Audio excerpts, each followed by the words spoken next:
Welcome to the deep dive. We're jumping straight into something pretty fascinating today.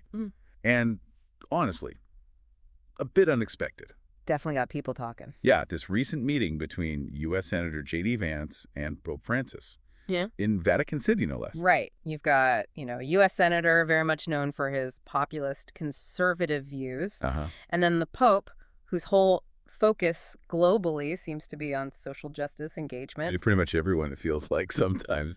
So yeah, it makes you ask, what's the story here? It really does. It's not exactly a common pairing, is it, seeing those two particular figures in the same room? Exactly. And for us, I think that's the core question. What can we actually learn by, looking closely at this meeting, this intersection of American conservatism and the head of the Catholic Church? Right. Our goal isn't just to, repeat the headlines. We want to really dig into the context, think about the possible dynamics, what might have been going on behind the scenes, and explore what this meeting could, maybe, tell us about that whole relationship between faith and politics, which always seems to be shifting. Yeah, it's constantly evolving. And we're doing this, for you listening, hoping to give you that deeper layer, that extra bit of understanding about these events that kind of shape the conversations happening out there. So to really get a grip on this, I think we need to look at the individuals first and the worlds they operate in. Let's maybe start with Senator Vance. Okay, yeah. He's not exactly new to the public eye, is he? No, not at all. His book, Hillbilly Elegy, that really put him on the map, gave a certain perspective on a specific part of American society. Right. A very talked about perspective. Definitely. And from there, he made that jump into politics, became quite a significant voice, hasn't he? Especially within that populist, more conservative wing of the Republican Party. You can definitely see a clear ideological shift in his journey. Precisely. And his positions on, social and cultural stuff, family values, government's role, immigration, they really connect with a particular base of voters. What's also interesting, I think, is his public persona. It's kind of a mix, right? He connects with working class voters, but he also engages in these broader, maybe more intellectual political debates. Yeah, it's a specific blend. Okay, so that's Vance. Prominent American conservative, distinct background. Now let's switch gears to Pope Francis. Right, at the 266th Pope. And his time as Pope, well, it's consistently highlighted certain themes. Social justice is a big one. Huge. And his calls for environmental responsibility, you hear that constantly, plus the outreach to marginalized groups all over the world. It's a very consistent message. Absolutely. And his teachings, they often challenge the status quo, don't they? Prevailing economic systems, political structures. Yeah. He's always urging this sense of solidarity, concern for the common good. His views on things like immigration, poverty, the environment, they often contrast pretty sharply with certain political ideologies out there. They do. And beyond just teaching, he's actively met with leaders from all across the political spectrum. Yeah, even ones you'd think have vastly different views. Exactly. Which has really positioned him as this major global voice, right? His influence goes way beyond just the Catholic Church. Which brings us right back to this meeting in the Vatican.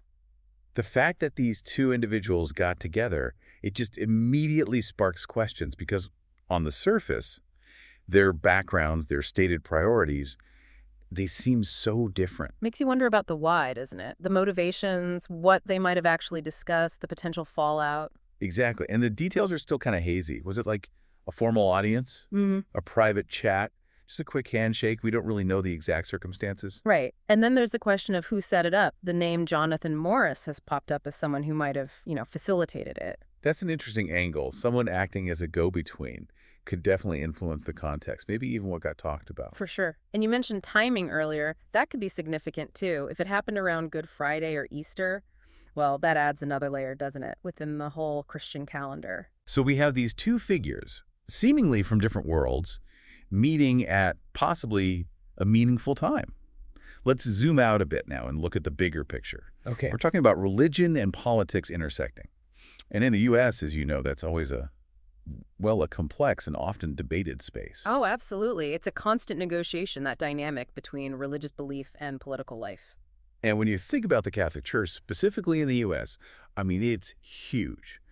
Diverse membership, significant voice in public debates on all sorts of issues. Undeniably, it plays a major role. And Pope Francis, his influence isn't just limited to the U.S. Catholic community, is it? He's seen as this global moral authority by many across different cultures, different faiths. That's a key point. So this meeting, it doesn't just happen in isolation. There's a whole global context. Not at all. We can't forget how it gets reported and perceived, right? Crucial. How the media frames it, the stories that get told, the reactions on social media, all that shapes how people understand what it means and its potential impact down the line. Okay, I think we've set the stage pretty well. We know the players, their usual field to play, the broader scene. Now let's really try to dig into the why. What might have motivated Senator Vance to, seek this meeting out? That's the million-dollar question, isn't it? For Vance, there could be several things going on. One strong possibility, just demonstrating engagement with religious leaders, showing that connection. Yeah, that makes sense. For any politician, connecting with faith communities can be really important, can it? Shows shared values, or at least respect for those institutions. Exactly. Another angle could be trying to broaden his appeal, maybe specifically to Catholic voters or just more religious conservatives generally. Meeting the Pope, well, that sends a certain signal. Building bridges, maybe? Finding common ground, even if it's limited? Possibly.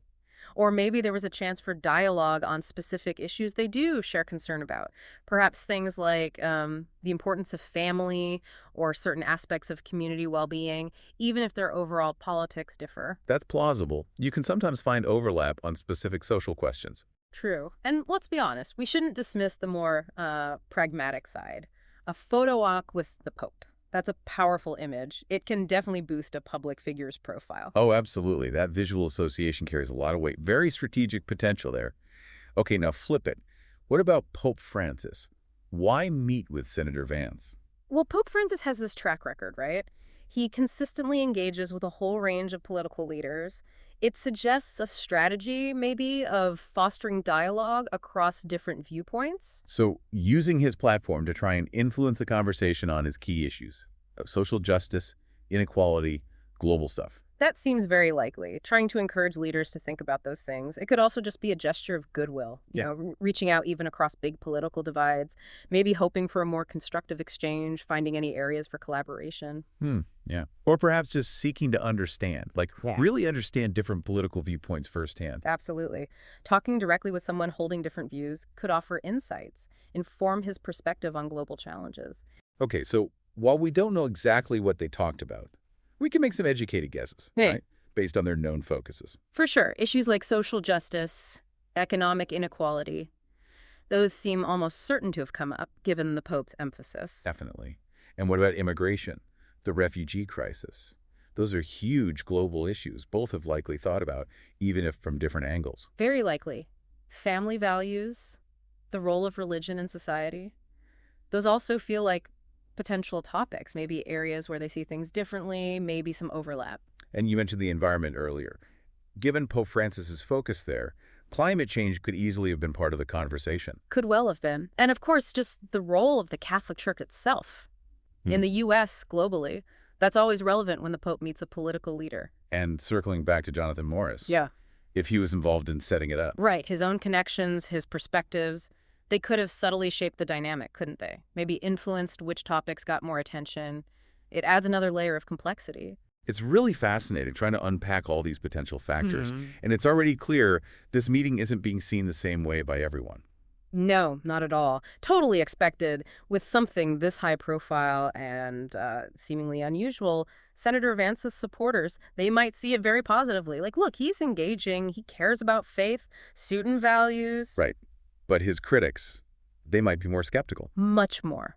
Questioning the motives, seeing it as, political maneuvering rather than a genuine meeting of minds. In Catholics themselves, I imagine reactions are all over the map there, too. Oh, definitely. Depending on their own politics, how they view Vance, how they view the Pope's approach.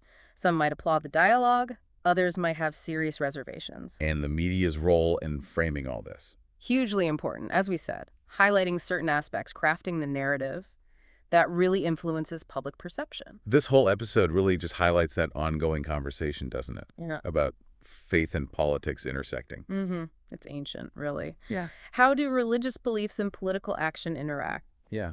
We talk about separation of church and state, but the reality is religious values always influence political talk, influence voters, politicians. This meeting is just another example of that complex stance. It is. And for Senator Vance specifically, this meeting could be quite strategic in how he shapes his public image, couldn't it? Being seen with the Pope, it sends messages, maybe different messages to different groups of voters. Precisely. How it's framed, the stories told around it, that could definitely impact how people see him, his political standing. It's all part of that complicated link between belief, action, and public perception. And thinking about the Catholic Church, Yeah. Pope Francis meeting with someone like Vance, it does raise interesting questions about the Church's role in politics, doesn't it? It does.